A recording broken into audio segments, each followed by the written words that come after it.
તો આશીષભાઈ, ગ્રીન રેસિડેન્સીનું બાંધકામ ક્યારે શરૂ થયું? અમે ગ્રીન રેસિડેન્સીનું બાંધકામ ઓક્ટોબર 2022માં સ્ટાર્ટ કર્યું હતું. સો અત્યાર સુધીમાં કેટલું કામ પતી ગયું છે અને પોઝેશન્સ ક્યાં સુધીમાં મળશે? એકચ્યુઅલી ગ્રીન રેસિડેન્સીમાં એ અને બી એમ 2 પાર્ટ આવેલા છે. તેમાંથી એ પાર્ટનું પોઝેશન અમે જાન્યુઆરી 2024માં આપવાનું શરૂ કરી દીધું છે અને જેમાંથી ઘણા કસ્ટમરોએ તેમનું ફર્નિચર કામ પણ સ્ટાર્ટ કરી દીધું છે.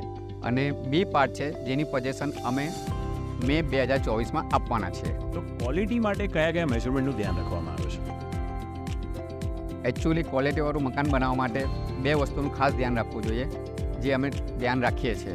સૌથી પહેલું કે સારી બ્રાન્ડના મટીરિયલ વાપરવા જોઈએ અને બીજું બાંધકામ દરમિયાન કાળજી રાખવાની હોય છે. જેમ કે કાળજી રાખવાની આપણે વાત કરીએ તો સમજો કે બાંધકામ ચાલતું તે દરમિયાન ટાઈમ ટુ ટાઈમ પાણી છંટાવવું જોઈએ. વોટરપ્રૂફિંગની જે પ્રોસેસ છે તેની જે પ્રોપર સિસ્ટમ છે તે મુજબ વોટરપ્રૂફિંગ થવું જોઈએ. ચંટર ચાલતું હોય તે વખતે ઈંટ ભીની કરેલી છે કે કેમ તેની કાળજી રાખવી જોઈએ. એટલે આ બધી વસ્તુઓનું અમે ખાસ ધ્યાન રાખીએ છીએ. સો ઓછા શબ્દોમાં ગ્રીન રેસિડેન્સીનું વર્ણન કેવી રીતે કરશો?